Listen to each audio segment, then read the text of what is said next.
And I said, I'm afraid of being old and having to buy cat food when I don't have a cat at home. Because physiologically, we can survive on cat food. There's a higher protein content than dog food, which is why your dog loves your cat food and not vice versa. Physiologically, we can survive on cat food. And by the way, that seafood medley, it is not what you think it should be. It is not.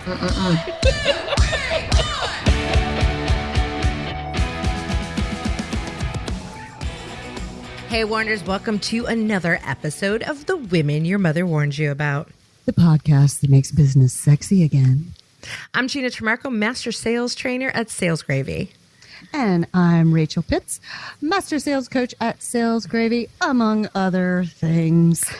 All the things. You know, thank goodness we keep this show going, because if we didn't, I don't think you and I would ever talk. And that's not because we're trying to break up. Right? We're just rolling hard. I know. Rolling hard. I don't even know when the last time I talked to you is, actually, but I knew that you were busy traveling all around.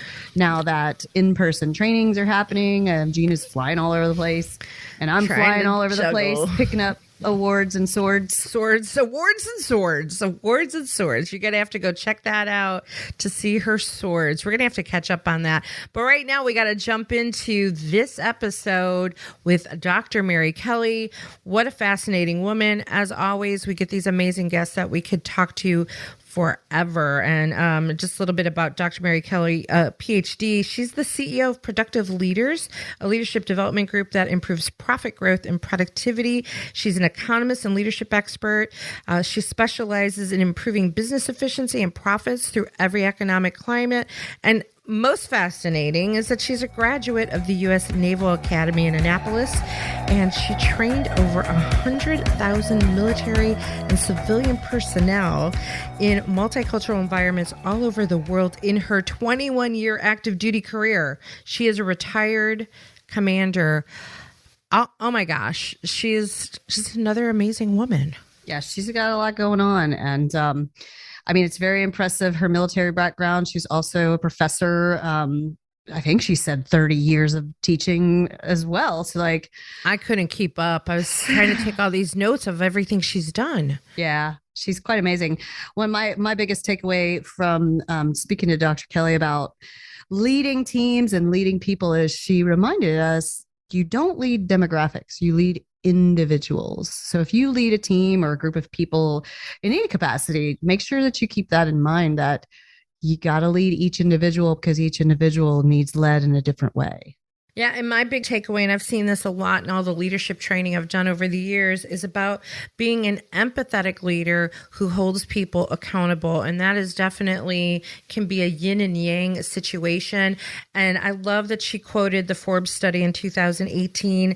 I'm going to spoiler alert it right here, and then you can hear more about it in the episode. 48% of managers and leaders have not received leadership training. What? If you have a problem in your organization, this could be why. Could be. So anyway, sit back and enjoy this episode with Dr. Mary C. Kelly.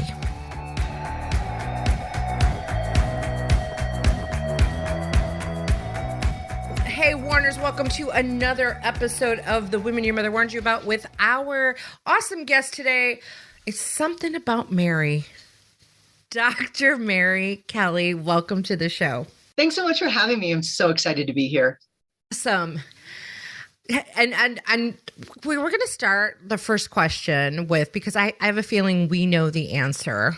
Rachel, you know what question we're talking about, right? Yes, I do. The question is, Mary, would you consider yourself a woman your mother warned you about?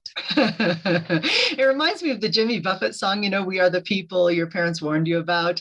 And the very first line is, I was supposed to have been a Jesuit priest or a Naval Academy grad. Well, I was a Naval Academy grad. The Jesuit priest thing is a little out of reach, as it should be. But I think it's one of those things that means you are that audacious, forward-leaning person that sometimes other people are a little worried about when they see you out in public. Yes. That might be one of the best descriptions ever. I love it. Audacious is a great word, and it's love true. The word audacious. Yeah, I just was, thinking yesterday, and I posted one of those great pictures from Selfie World, Myrtle Beach. Thanks again for having Gina and I with Kiera Hurt Photography to do a session. And it was like the picture of the boss, right? Oh, I love that picture. Thank you. And my caption was like, are you the boss of your life? Like, are you really the boss of your life? Are you letting other people decide what you're going to do and what you're not going to do even more?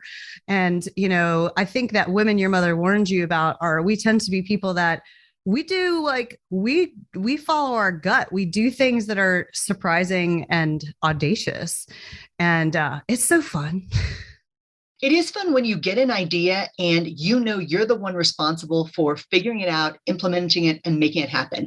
And it's all on you, but it's all on you. You don't have to look at somebody else for approval. You don't have to worry about something else. And you try and you fail and you figure it out along the way. I was just going to say that it's all on you, and that includes the failure piece. And I think what happens and why we kind of got this show started is people sometimes look at high achievers as people who had it handed to them, and they don't see the behind the scenes of the fail after fail after fail after fail. And then all of a sudden you're successful. They're like, oh, everything comes so easy to her. I get that all the time, mostly from my parents. They're like, everything is just so easy. I'm like, yeah, you work 16-hour days. Things come real easy. Oh my gosh. I'm sure the Naval Academy as a female, not easy. Doing what you do now, not easy. Just being a woman in business in general, not easy. Not easy. Nothing's easy. And you do have to kind of embrace the failures. I came out at the beginning of this year with a book that I thought was genius. Sometimes we do fall in love with our own projects, and it's called the 5-Minute Leadership Guide. And I did it for young people like 20 to 40 to map out their year. And wouldn't it have been great if we'd all had in the past 12 months a daily accounting of everything that was our top priority, all of our challenges, how we moved through those challenges, and everything we learned every single day for the last 365 days. Genius idea, says me. And then my 20 to 30-year-old said, but it's a book and it's just too much. So I said, yeah, good point. I turned it into 31 days instead of the full book. And now people can handle doing it for a month. They can handle the planning for a month, where 365 days for a lot of people, even my more senior folks, was just too daunting. So I think we have to look at what we're trying and look at what we're throwing out there and be responsive to our clients, as well as responding to the needs of what the market is telling us they need. Mm-hmm. That's a really good point, because our brains, it's not just listening to the audience, but our brains can only handle so much, and our brains do better in bite-sized chunks. I love that you whittled it down to that amount of time versus I got a plan for a year. I don't know what I'm having for breakfast tomorrow. That was it. And so it's smaller, it's easier to carry around, it's easier to throw in your luggage or your purse or your backpack. And it just seemed more manageable. And as you all know, there's about 6 stages of any crisis or challenge or change. And people have been through all of those stages in the past year. And one of the things that is a coping mechanism for that is we as leaders have to give people tasks or jobs in bite-sized chunks. That's something that a year and a half ago somebody could have taken as an 8-hour project. Now we have to help them by breaking it up into 8 one-hour projects. We know that people need more quick wins right now. We know that people need some peak moments that they can hang on to. We know that people need something to look forward to. And we also know that people need that little burst of serotonin or dopamine or whatever the happiness is in your brain. Yeah. When you cross things off a list, people need the quick wins, because during times of stress, our stress buckets get full and our focus goes away. 100%.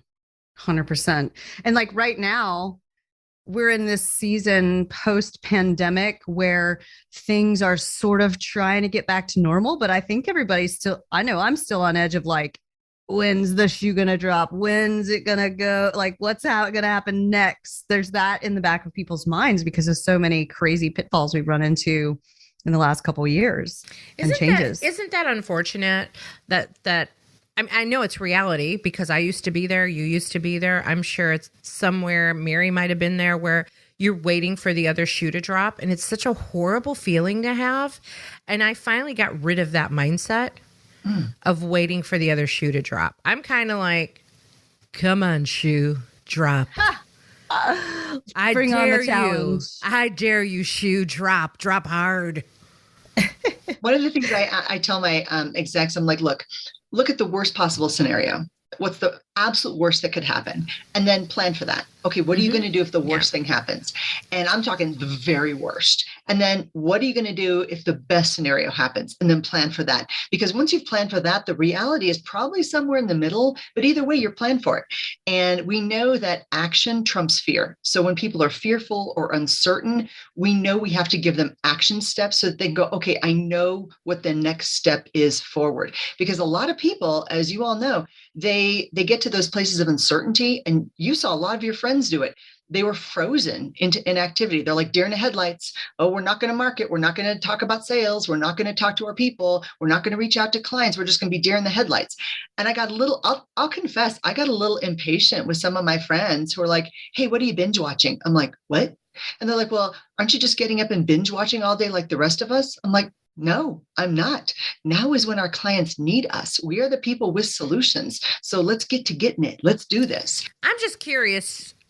Did those friends also gain like 30 pounds? Yes.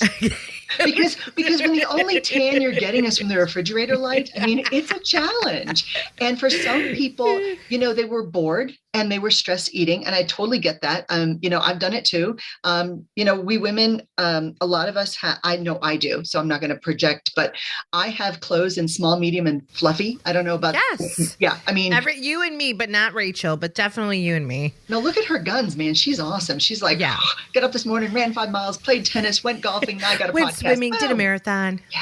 Before breakfast. Pretty much. Pretty much. Pretty accurate. I only ran maybe 4 miles though today. I mean, I think there's some of us that, the guns that you're talking about are my result of COVID, because my approach to it was, I'm not going to turn into a fat slob. I'm going to come out of this and have some kind of positive transformation. And I got in hardcore into bodybuilding, and I'm like full on. And what's happened with it, it's become an asset for what I do in my business life, because what I've discovered is like the guns and the abs and the six pack and all that jazz is like a nice, like, compliment to the person that I have become as I've gone through this. That's been just like incredible mental toughness, like I've never experienced, of just like doing super hard things, and definitely didn't binge watch anything aside from Game of Thrones, which I'm always currently been binge watching. But like, I didn't waste that time during COVID like so many people chose to do, because it's a choice. So Gina, it's pretty cool. I think I was 20 when I last saw six pack abs on myself. So I'm just pointing that out. I haven't seen those things in a long, long time. For me, a lot of it's about control. I can't. So we've got the sphere of things that we can control, which is our diet, our health, our exercise, our schedule, our time. And then we've got all the other crazy that we cannot control. We can't control politics and some social things and virus things. And there's so many other things we can't control. I think we have to really control, and it's exactly what you said, Rachel, on the things we can control that make us happy, that fill our happiness bucket, that give us the energy and the momentum and all of that we need in order to move forward. I'm so proud of you for doing this through COVID. Good job, you. Oh, thank you. And so I have to ask you, because I'm working on a book called There's Dog Food in My Peanut Butter. And that's about this process for me, because so many people have asked, and it's been such a crazy mental transformation, aside from physical. So I got to ask you about how not to buy cat food when you don't have a cat. Yes, thank you. So I started out, and I'm a big fan of animals, as you can tell. I was in executive officer school. So in the military, you're the number 2 person before you move up to be the number 1 person. And they train us for this. The great thing about the military is, unlike most organizations, we get dedicated leadership training. I mean, that's what we focus on, because because we know you can't prepare for every contingency. That's where leadership has to kick in. You have to train your people to critically think, to respond in the right way, to figure it out along the way and make good decisions. And that's what we train people for. So I'm in EXO school. This was back before cell phones, so we're writing notes. Remember when you used to write with a pen and paper? I know. And the gal next to me, I'm doing it now. I love that. I love that. And the gal next to me is writing. So somebody's talking about something and she writes, "Are you in the stock market?" And I write back, "Yes." And she says, "I'm afraid of being in the stock market." And I said, "I'm afraid of being old and having to buy cat food when I don't have a cat at home." Because physiologically, right?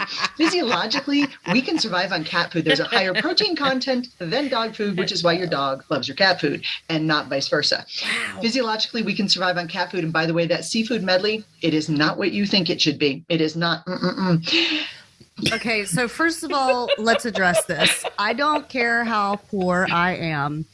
I would not choose cat food, and hence why there's dog food in my peanut butter right now. Hence. No fucking way. I don't know. I would explore it now. I would starve. I had no idea. I had no idea that there were nutrients that we could survive on. It's a good hack in case the zombies come. And the zombies come, having that extra bag in the garage. I'm just saying. Yeah. So then when I guess that's true. Yeah. So then when I put together the personal finance book, I wanted something that was a little catchy. I wanted something that was not personal finance, 7 steps to wealth. Yeah. Everybody knows that snore. And by the way, I get a little bit in trouble with some of my book titles because they are a little bit edgier than some people prefer. Like the Why Leaders Fail. I need to know the name of your publisher. Are you self-publishing? So I work with, I'll send you his note. I work with him and Meredith Elliott Powell, a new publisher just picked up our stuff, and the succession planning book and the leadership book and stuff like that. And there's a certain amount that I like to go right up to the edge, maybe a little snarky, maybe pushing it a little bit. So yeah, I like it. I love a snarky title. Yep. So what I need your publisher as a backup publisher. You got it. Okay. Like the dog one is called Master Your World, 10 dog inspired leadership lessons. They're really military, but if I said military leadership lessons and you're not, say, a Navy SEAL, then people are just like, that's just sad. Yeah. So I made it about the dog. Hey man, puppies and kitties sell like crazy. Proven fact. Well, let's talk about your time at the Naval Academy, because that's pretty sexy and hot. And we'd love to hear these stories from women who've been through that. So can you give us a little backstory on what brought you there in the first place? So thanks. I was a kid out of Dallas. I did not know anybody in the military. I had never met anybody who had been in the military. And my parents put a high value on education and involvement in school and extracurriculars. And I've been working and paying taxes since I was 12. So this was I'm like, okay, the way to do this is go to college. And I looked around and we didn't have a lot of people I knew as adults who had been to college. So I didn't really know. But what I did know was statistically, if you went to college, you didn't work as hard as the people who did. There was that. So I thought, okay, that's a smarter path to go.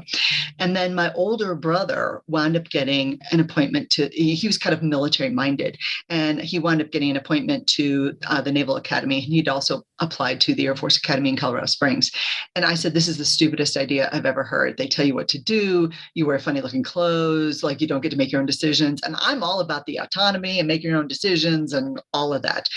And then I was a junior in high school, and I'm filling out, a million college applications and scholarships and all that stuff. And it's $500 here and $250 here and all this on a $100,000 education. And I'm thinking, okay, even I can do math and this is silly. And so I thought, well, I'll just apply to these academies that I've never actually heard of and see what happens. And I asked my older brother, I said, so is it hard? Is it bad? And he's like, no more than home. So this is what's helpful when you grow up in an Irish Catholic family and you're expected to kind of show up and speak up and dress up and stand up for yourself. And that's kind of what the military was. And you show up and everybody's equal. That's what's so great. The great thing about uniforms is everybody's equal. You are just part of the crowd. And that's awesome. And you become part of something bigger than yourself, which is awesome. The 80s were an interesting time to be at the Naval Academy. Yeah, because you got to remember, So for example, you got to remember that the Naval Academy is a national park. So you're like running to, so like, let's say you get up and you do all your military stuff and you're doing push-ups and you're doing come-arounds, there's all this shouting and all this other stuff. And then you're in uniform and you're running to class, and a tourist will stop you and say, hey, can we get a picture with you? And you're like, yes, sir. Yes, ma'am, because you have to be polite. And then they're like, so what's it like being here? And I'm like, I would love to chat, but I have a chemistry test. Like, I mean, you're worried about, the things that 18 and 19-year-olds are worried about. And that's what's great about it is, yes, it was sort of a time of some social transition, but you're also dealing with young people who are remarkably resilient. And that was great. And I will tell you that the friendships I have from that school, from that time, my classmates are still some of my best friendships now. And as a class, my class has evolved over time. Social media has helped us a lot. And there's probably, 75% of us that still stay in contact out of 1,000, which is kind of cool. Can you tell us more about then your career path? You did 21 years in active duty. And again, I'm just always fascinated. I don't know maybe if it's silly. I'm just fascinated about women in the military. And at Sales Gravy, we do a lot of training with the military for recruiters specifically. But I'm always fascinated by women's role in the military.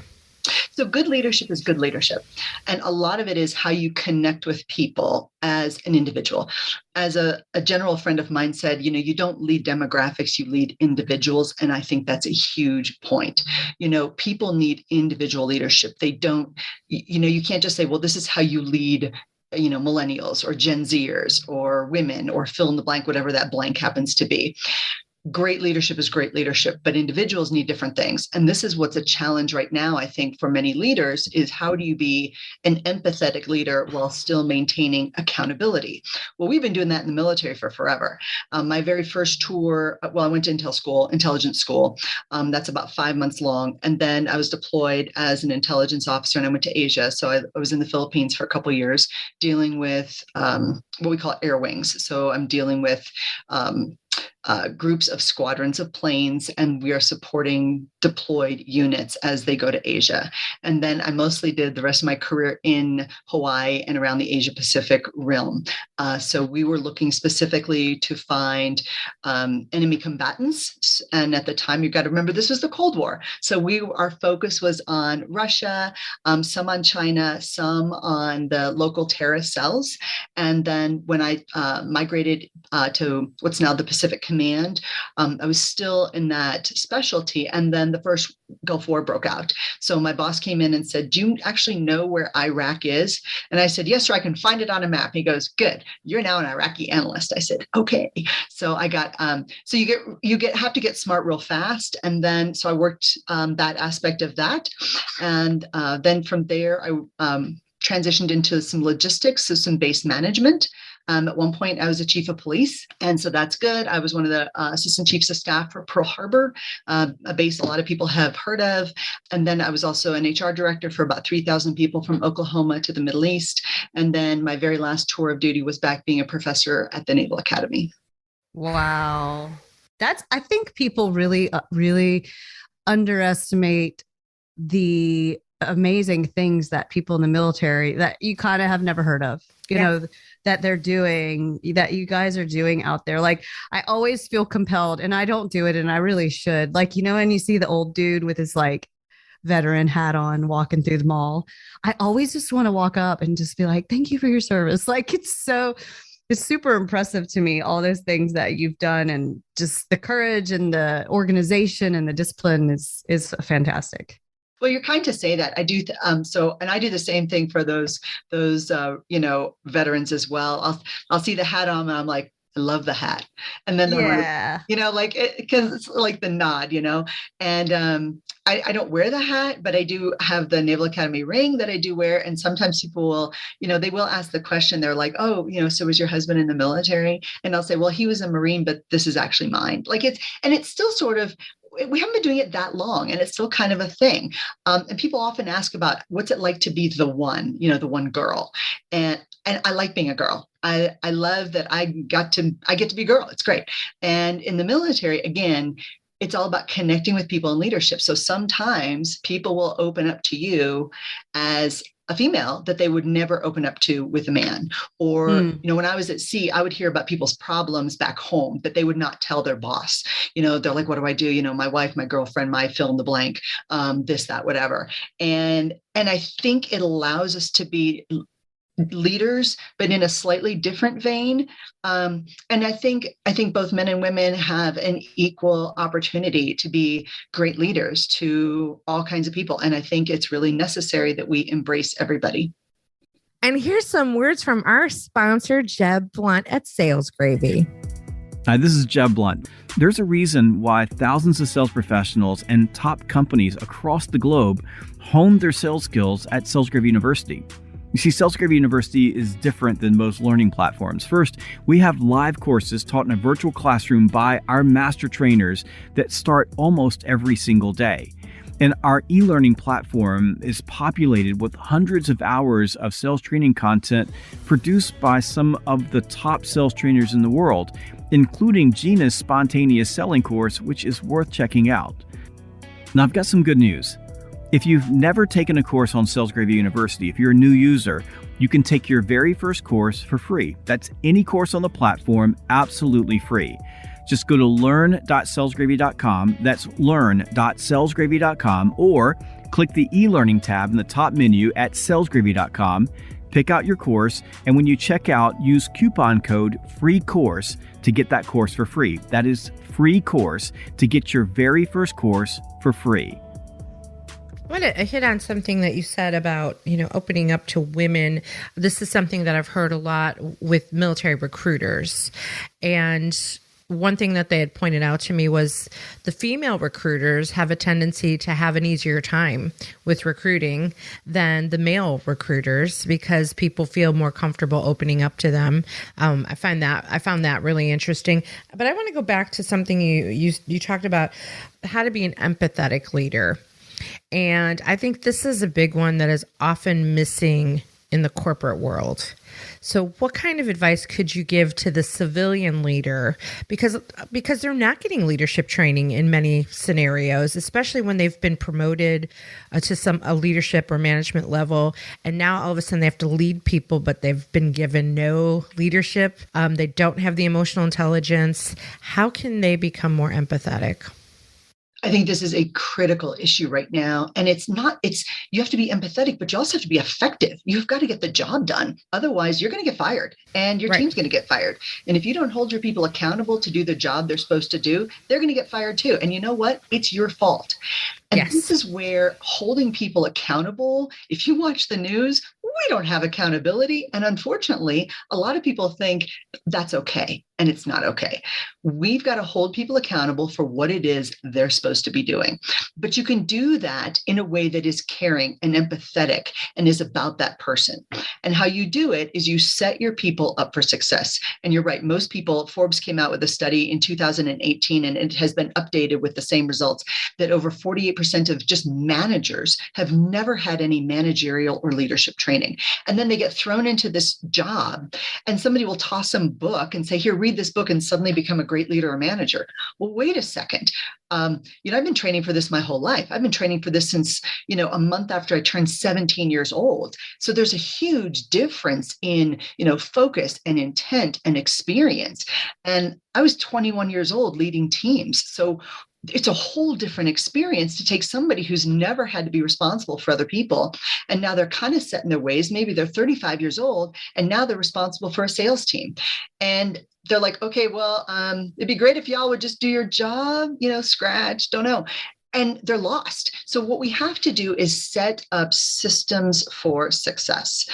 And in the military, you got to remember the average age on a US aircraft carrier, and this is considering all the officers who've been to nuke school and the senior enlisted and the pilots, the average age on board one of our aircraft carriers is still only 19 and a half years old. So we've got to, think about that. I mean, Rachel, would you even get in a car with somebody who was 19 years old? No. No. Right. No, because you value your life. And we trust these people to launch planes off carrier decks. We trust these people to fix important machinery. So what we have to do is set up systems for other people to be successful. And in the military, if we do something more than once and it's important, we create checklists. And this is one of the things that you've got to figure out on the empathetic thing. Not everybody falls into that template, but if you have a list of questions instead of, hey, how you doing today? Good, great, fine. No, that's not a good question. What you say as an empathetic leader is, hey, Gina, on a scale of 1 to 10, with 10 being fantastic, you're doing great, and 1 being you are hanging on like a cat on a ledge. Where are you today? And if Gina says, meow, meow, I'm a 2. I'm pulling my hair out. I haven't had a shower yet today. What you're seeing is actually just dry shampoo in my hair. All the things. It's a very different response than if somebody goes, I'm an 8. And you go, okay, how do you get from an 8 into a 10? And they go, glass of wine would be okay. You're like, okay, let's talk about that at 5:00. And if somebody says, I'm a 2, all of a sudden as a leader, you go, so what's going on? Is there something you want to talk about? And is there something we can do to help? And is there something we can do? Because, you got some deadlines coming up. So how are we going to manage that? And give people the opportunity to talk it out. And so you've got a structure in place that helps them be successful, but you've also got to have that leadership moment. I am learning all of this really hardcore. I just acquired a business and I have got 11 employees. I suddenly went from never having a single employee and always being an entrepreneur or being an employee to having 11 employees. And It's definitely the biggest, it's the biggest challenge of the whole business is managing those folks. I thought it would be a different challenge, but it's just managing those folks.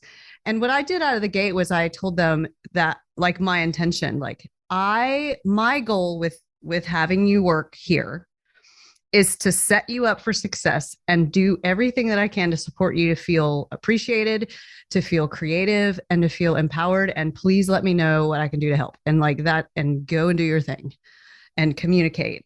And that's all really sounds good, but it's all like a lot of challenges that definitely I just don't expect. And I have to constantly be like, okay, and just figure out how to listen, because I tend to talk, to listen, really, really listen, and figure out where the challenges are and continuously keep the line of communication open. Because I'm seeing these people, they're stuck in their, whether you're a salesperson or a sales team, whatever you are in your work, you're stuck in the nuts and bolts of it. Like most of the employees are stuck in the nuts and bolts of survival.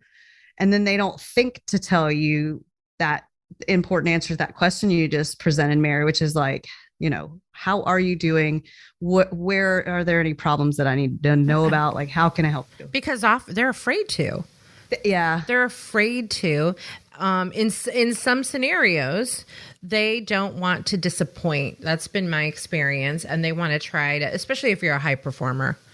Right. And I see this a lot with clients that I coach at Sales Gravy. A lot of our clients that come in for our coaching program specifically have come in because they're not being supported in their organization by their sales leader, number one, or number two, they don't want management to know they're struggling.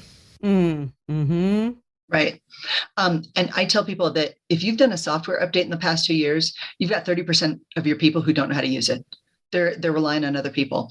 And you say, well, but we did training. It doesn't matter. But we told them it doesn't matter. They still have not made that change because they haven't had to, and there's not that sense of urgency. Your high performers, your job is to turn them loose and make sure they're just heading somewhere in the right direction.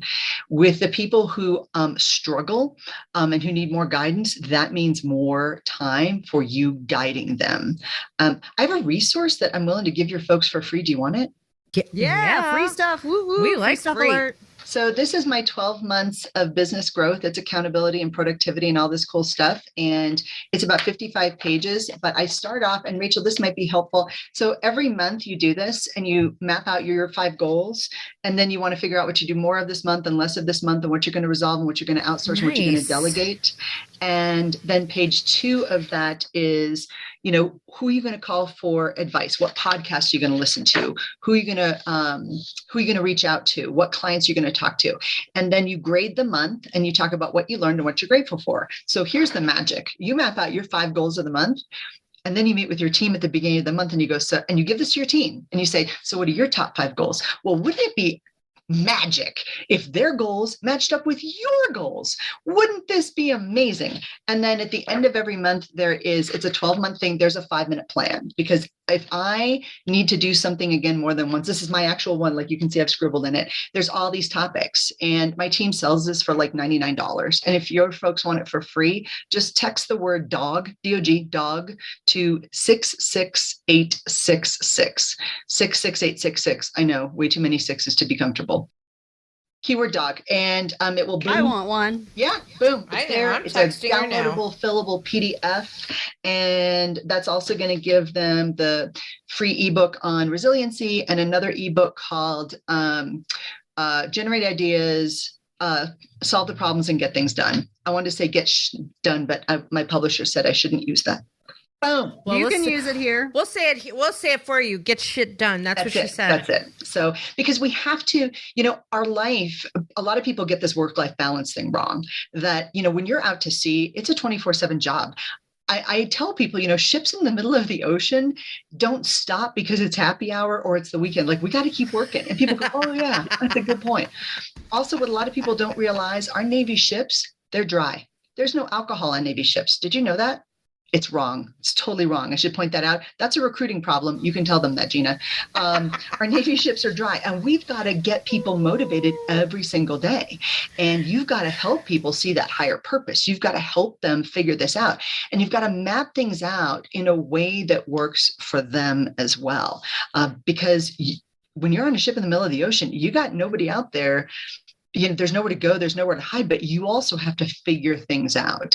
And that's the kind of resiliency that I think we need. And we need more of it.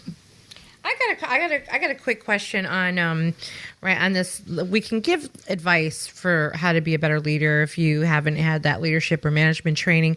But what about the leader who says, Yeah. I don't have time for that. You don't understand, Mary. I am running so hard. My ship is running hard in the middle of the sea. I don't have time for this. That's great, but it's not realistic. Yep, totally get it. So 3 things. First off, you have to prioritize the things that are most important. If you suddenly found yourself in a hospital, what would not happen? Because it really doesn't matter as much as you think it does, number 1. Number 2, I think all of your listeners, all of your fans, all need their own virtual assistant or their virtual assistant service, right?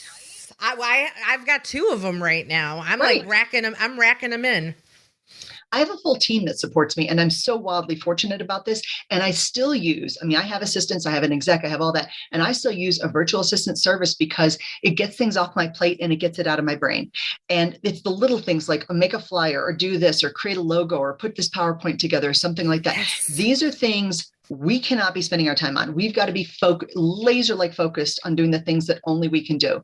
And the third thing is, whatever you're thinking about doing, if you're thinking about responding to an email or doing some data sets or reaching out to a person and telling them when they did something right, guess what you should probably spend your time doing? Talk to your people and tell them when they're doing something right. Also tell your people right away if they're doing something wrong. It's kind of like a dog. And training people is a lot like positive reinforcement for your dog. When your dog does something right, they get a cookie, they get the liver treat, they get the peanut butter. When they do something badly, you got to say, no, do that business outside. Take the dog outside, show them the right path, but do it right away. And what a lot of my leaders say is, well, they should know. They're 25 years old. Yep. They should know. They're 45 years old. They should know. They've been doing this. I'm like, but apparently they don't. And they need that quick course correction so that they are set up for success. You're not being mean by correcting them. If you don't teach the pit bull puppy not to put teeth on human skin, now you've got a 75-pound dog who thinks it's okay to put teeth on human skin. And now you've got a dangerous situation. And you know whose fault it is? Yours. 100%. Oh, yeah. It's like, I love this dog analogy because they teach you this when you take your dog to obedience school, they're really teaching you, not the dog, right? And so as they're teaching you these things, they say shoving their nose in the pile of poo that they put out there, it does not it's not going to do anything for them. And if you don't catch them in the moment, you're not going to course correct if you don't catch them in the moment. Right. That is exactly all the dog teach. When you shove the dogs, all they're going is, do you want me to eat that? Like, that's not a behavior you want to teach. Don't do that. Right. Don't do that. And I actually have been reprogramming myself. I primarily teach kids right now, and I've been reprogramming myself of how I speak to them. I have removed, don't do that. Like, don't sit back in your heels instead, because they, like a dog. I mean, sorry, dancers, didn't mean to compare you to a dog, but I'm going to again. Like, they want to know what they do need to do. Right. They don't need to hear what they're doing wrong. They don't need to be reminded. Like, the dog doesn't, like you were just saying, Gina, the dog doesn't need to know that they shit on the floor. Like, they know they had to fucking shit, but take them outside and go, it's right here that you go. It's here. Yep. Like, and then they also, their self-image isn't being diminished, which is a big part of it is like, if you continuously point out to your employees or your children or your spouse all the things that they're doing wrong, then they come to expect that that's what's going to come out of your mouth, is you're going to berate them continuously, rather than they come to you, your employees, your spouse, your kids come to you because they know that you're going to help guide them of what they do need to do for success. Right. And there's got to be that trust that they know that when you say, hey, let's talk about this project, that they don't get that pit in their stomach like they were summoned to the principal's office, and that happens a lot. So you might want to say, hey, Rachel, I know you love working on this Jones project, and I love that you've got all this energy around it, but we've got a really big deadline on Thursday. So I really need you to have your part of the Smith project done on Tuesday by 4:00 so that I can, so they get the because, so they get the why, so that I've got this. So you're acknowledging that, but you're giving them a course correction instead of going, stop spending so much time on the Jones project. I need you on the Smith project, which is defeating. A lot of it is how we approach it, but we still got to be direct enough. And this is where I think women struggle sometimes, is that we think subtlety when we're leaders is nice, and it's not. It's confusing to people. And this is where you go, hey, little doggy, it'd be really good if you didn't do that on the floor, because, it makes mommy feel bad when you do that on the floor. And the dog is going, wah, wah, wah, wah, wah. And the dog is not clear. The same way, we have to be really clear with people. And that doesn't mean being rude, and it doesn't mean being brusque. It means being clear. It means, hey, I know you like this, and this is what I need from you. And here's the deadline. One of the biggest things, I think, that if people do nothing else, if you give the people around you deadlines, you will help them be successful. Oh my Remind gosh. them of things. Yes. Deadline. This is where I sometimes fail, when I forget to give the deadline. The only way things get done is when I give deadlines, or when I'm given a deadline. We all work to deadlines. People would ask me, I would have papers due. When I was teaching, I was a professor for 30 years, and Monday morning would roll around and my students all looked very tired. I said, you've known about this paper for 6 weeks. And they're like, we know. I'm like, why do you do this to yourself? And my students would say, oh, Dr. Kelly, we do our best writing the night before. I'm like, no, you do your own writing the night before. How would you know the difference? We all work to deadlines, though. Yeah, I love deadlines, because then you suddenly have that urgency, and it makes, I wonder, I'm sure there's some great psychology on deadlines. It's puts it out. It brings it in from the ether of like, oh, this has to get done. Same thing like we teach at Sales Gravy, which is, if you say, hey, I'll call you next week sometime, it's not the same as, how about let's schedule an appointment for next Thursday at 9 a.m. Yes. Or Friday at 2. Like, that way it's actually scheduled. Then it's going to happen, and people have made that micro commitment, and they're going to prioritize it. Because we all know, if you say, hey, yeah, I'll check in with you next week. Yeah, right. Well, I have my own productivity sheets, because I was running through the day timers and the day planners and all the things. And all your people will get this when they get the book. I do one of these every single day, like it's today and it's got the date. And then it's the calls to make, my to-dos, my follow-up, because let's face it, we can all do better follow-up. And then the specific appointments and meetings I have. And yes, it's in my calendar. Yes, it's in my electronic stuff. And yes, I get alerts, but there's something about mapping it out so I know I'm not dropping the ball. And the things that I have to get done today, it goes on that list. And I see it sitting on my desk all day long. And guess what? Those things get done. If I miss a day or I'm traveling and I'm a little bit lost without the list because I'm worried I'm going to drop something, that's a terrible feeling. I'm worried I'm going to miss a deadline, a worse feeling, or I'm worried I'm going to miss I'm like just bad. So everything gets mapped out so I don't drop it. Well, what gets scheduled gets done. And in any pursuit, I mean, people have approached me about my fitness level and where I'm at right now. And I say the only reason that I am successful is the consistency. And I schedule, like my schedule is unflappable. It's just completely so much routine that it's hard for me when I have a day that I can sleep in later. My body is still ready and at attention at the normal hour that I normally do everything, because it's just such a routine. And the routine and the systems, which is one of the great things about the military, in my opinion, from the outside looking in, is that it's so systemized. Like you're not going to want to get up and do the deal sometimes, but when your systems and your routines are strong enough, you get up and just do the deal because you're like, I don't really feel like adulting today, but here we go. Because this is what's the schedule and this is what I promised to do. And this is what I need to do and all these things. You're absolutely right. And I appreciate you bringing that up because this is where I think a lot of folks in business could benefit a little bit from those two aspects. And one is the discipline of the schedule. Like every day is totally different, but you still have the discipline. You get up at the same time, you do the same thing. I mean, there's a certain amount of that, even when you're on the road, even when your schedule gets mixed up. But the other part of it is you're surrounded by other people who are doing it too. And this is huge in business success. You got to surround yourself with other people who have that focus and that vision and that mission and those action steps. None of us do it by ourselves. And when you've got other people you talk to on a routine basis and you're like, all right, let's run hard. What are we doing? What are we doing? What does this look like? You do it. And because you don't want to let them down and you don't want to come back to them and go, yeah, you know, that strategic plan that we talked about a year ago. Yeah, I didn't do anything on that. Because then they're going to be like, well, what happened? You know, so that's part of holding yourself accountable, but also it's helpful to have other people help you stay accountable to yourself, but also to them.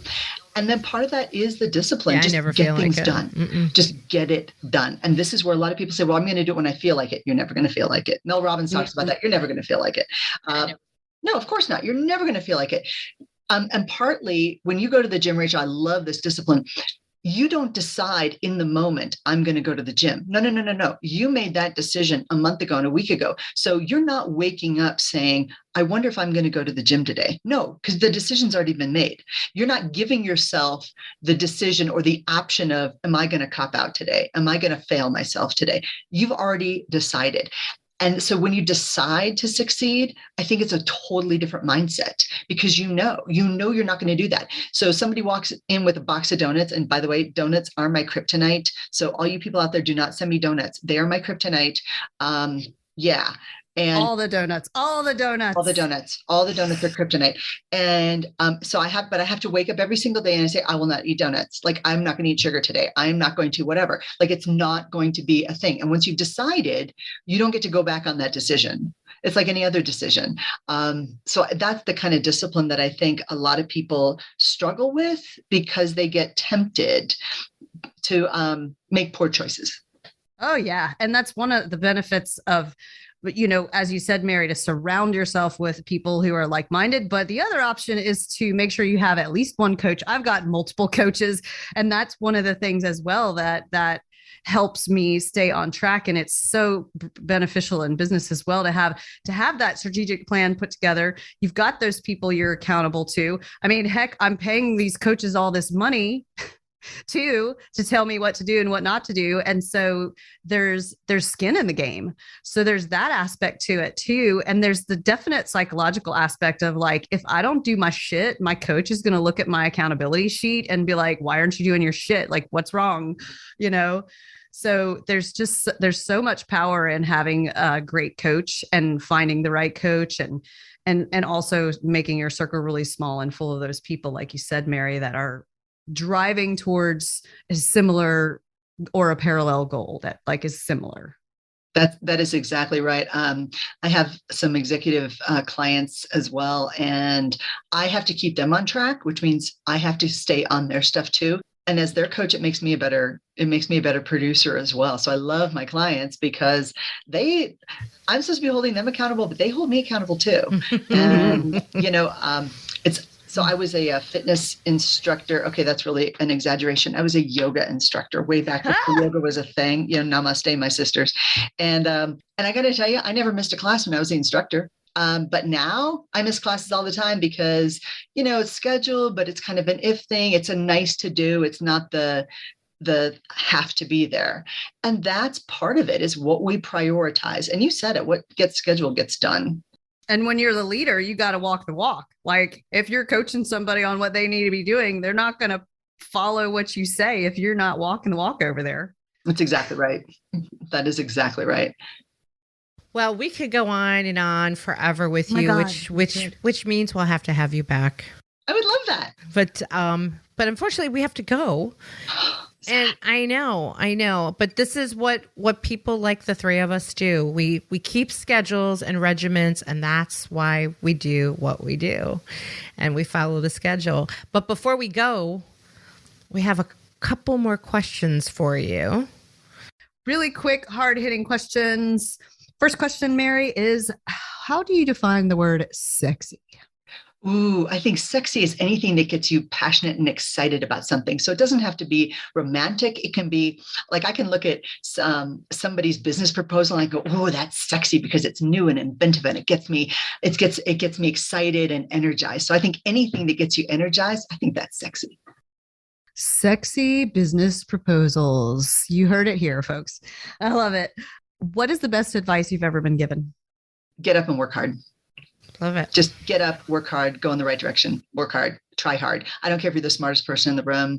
It's easy for you to do a lot of things that other people struggle with. You still have to get up and try hard because the person you're disappointing is yourself if you don't. So get up, try hard. Amen. Any advice you wish you had been given? I am nowhere near as ugly or fat or stupid as I may have believed at one time. And, all those negative voices in your head, they can just stop. I remember having a very disappointing military day where I was not promoted. And I remember walking home and I looked at my dog. I said, do you care if mommy's a loser? And my dog was like, you're the greatest thing ever. And I thought, if I had done different things, I may have gotten that promotion, but that was not where my values were. And that was not the choices I make. And I was like, hey, I made those choices and I knew there could be consequences and I'm real good with that. So my dog helped me a lot. That's awesome. Love it. Love it. And final question. Where can people get in touch with you? We've got let's repeat the information for getting the what do we call it? It is the 12-month accountability plan. It's like a sizable thing. It's like this big long thing. So it's my secret weapon when I go in for coaching. So it's at 66866. People can text the word dog. They can also just email me. It's mary@productiveleaders.com because who wants an unproductive leader? And anywhere else we can find you, website or socials or any of the things? Absolutely. It's Dr. Mary Kelly on LinkedIn, and it's productiveleaders.com online, and Instagram, it's drmarykelly.com, doctor, and Facebook, it's Dr. Mary Kelly, DrMaryKelly. So yeah. Fantastic. Awesome. You heard it here, Warners. You can reach out to Dr. Mary Kelly in all kinds of ways. You also have that in the show notes. And I know I'm rushing to get the 12-month plan because we could all use it. So go ahead and text dog to 66866 to get that. Dr. Mary Kelly, thank you so much for being on our show today. such an honor to have time with both of you. I stalk you religiously and I just love it. So thanks so much for creating that whole thing that you do so that you've got, rabid fans like me. Awesome. Oh, you're so sweet. Thank you. Hey, Warners, it's time for us to wrap up this show. Thanks for listening to The Women Your Mother Warned You About, powered by Sales Gravy. For more information about this show, you can go to womenyourmotherwarnedyouabout.com. Of course, you can find us also at salesgravy.com and salesgravy.university. Any parting words from you, Rachel? Thanks again for listening. And if you found benefit from this podcast or you know somebody who might, please share the love because it helps us help more people. Bye, Warners. This really will get serious soon. Yeah, it doesn't have to. I don't think anybody wants it to be serious.